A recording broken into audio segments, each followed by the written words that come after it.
someone's attention? Even more than that, what about predicting human behavior?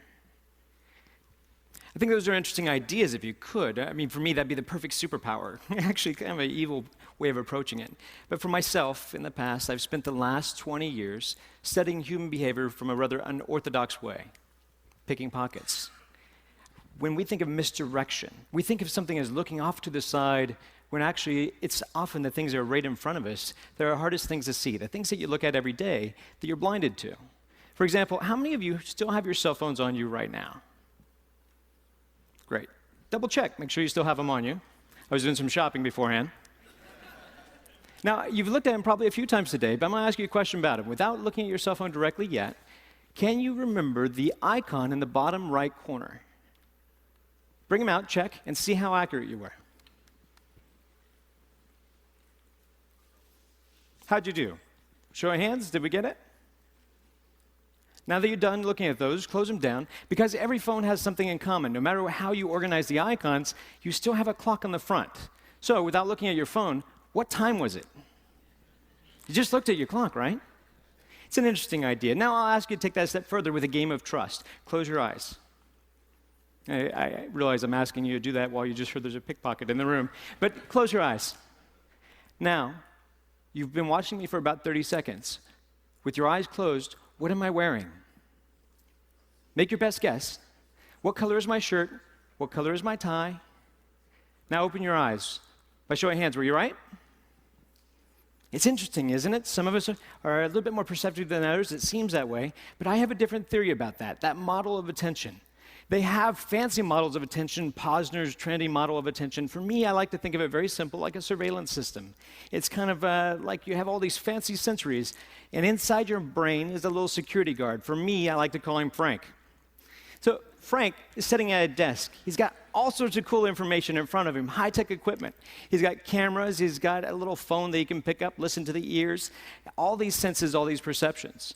But attention is what steers your perceptions, is what controls your reality. It's the gateway to the mind. If you don't attend to something, you can't be aware of it. But ironically, you can attend to something without being aware of it. That's why there's the cocktail effect. When you're in a party, you're having conversations with someone, and yet you can recognize your name, and you didn't even realize you were listening to that.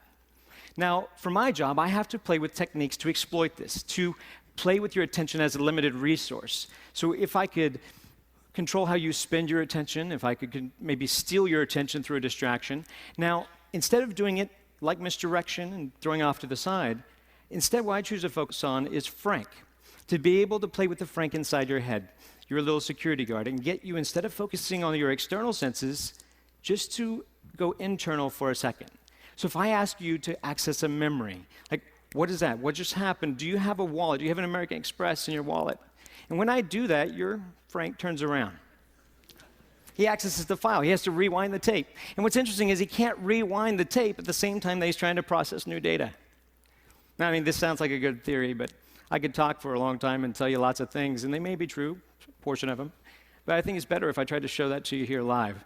So, if I come down, I'm going to do a little bit of shopping. Just hold still where you are. Hello, how are you? It's lovely to see you. You did a wonderful job on stage. You have a lovely watch that doesn't come off very well. Do you have your ring as well? Good, just taking inventory. You're like a buffet. It's hard to tell where to start. There's so many great things. Hi, how are you? Good to see you. Hi, sir, could you stand up for me, please? Just right where you are. Oh, you're married. You follow the directions well. That's nice to meet you, sir. You don't have a whole lot inside your pockets. Anything down by the pocket over here? Hopefully so. Have a seat. There you go. You're doing well. Hi, sir. How are you? Good to see you, sir. You have a ring, a watch. Do you have a wallet on you? Well, we'll find one for you. Come on up this way, Joe. Give Joe a round of applause. Come on up, Joe. Let's play a game.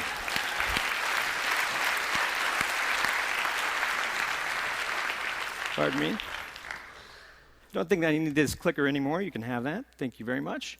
Appreciate that. Come on up to the stage, Joe. Let's play a little game. Now, do you have anything in your front pockets? Money. All right, let's try that. Can you stand right over this way for me? Turn around and let's see. If I give you something that belongs to me, this is just something, a half poker chip. Hold out your hand for me. Watch it kind of close. Now, this is a task for you to focus on. Now, you have your money in your front pocket here? Yep. Good. I'm not going to actually put my hand in your pocket. I'm not ready for that kind of commitment. One time a guy had a hole in his pocket, and that was rather traumatizing. I was looking for his wallet, and he gave me his phone number. It was a big miscommunication. So let's do this simply. Squeeze your hand. Squeeze it tight. Do you feel the poker chip in your hand? I do. Would you be surprised if I could take it out of your hand? Say yes? Very. Good. Open your hand. Thank you very much. I'll cheat if you give me a chance. Make it harder for me. Just use your hand. Grab my wrist, but squeeze. Squeeze firm. Did you see it go? No. No, it's not here. Open your hand. See, while we're focused on the hand, it's sitting on your shoulder right now. Go ahead and take it off. Now, let's try that again.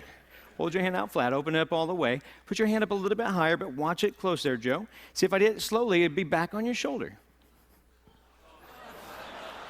Joe, we're going to keep doing this till you catch it. You're going to get it eventually. I have faith in you. Squeeze firm. Squeeze. You're human. You're not slow. It's back on your shoulder.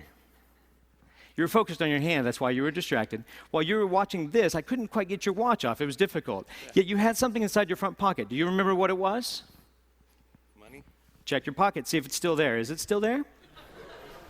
Oh, that's where it was. Go ahead and put it away. We're just shopping. This trick's more about the timing, really. I'm going to try to push it inside your hand. Put your other hand on top for me, would you? It's amazingly obvious now, isn't it? It looks a lot like the watch I was wearing, doesn't it? That's pretty good. That's pretty good. Oh, thanks.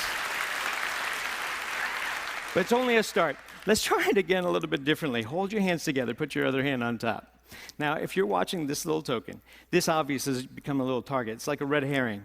If we watch this kind of close, it looks like it goes away. It's not back on your shoulder. It falls out of the air, lands right back in the hand. Did you see it go? It's funny.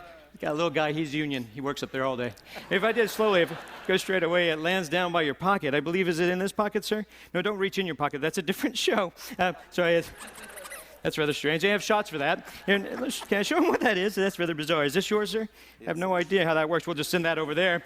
That's great. I need help with this one. Step over this way for me. Now, don't run away. You had something down by your pants pocket. I was checking mine. I couldn't find everything. But I noticed you had something here. Feel the outside of your pocket for a moment. Down here, I noticed this. Is this something of yours, sir? Is this? I had no idea. That's a shrimp. Yeah, saving it for later. You've entertained all these people in a wonderful way. Better than you know. So we'd love to give you this lovely watch as a gift. Hopefully it matches his taste. But also we have a couple of other things, a little bit of cash. And then we have a few other things. These all belong to you, along with a big round of applause from all your friends. Joe, thank you very much.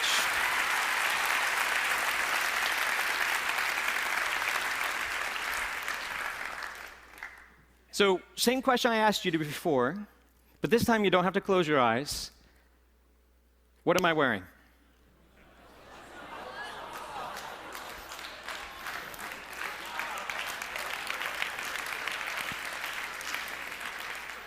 Attention is a powerful thing. Like I said, it shapes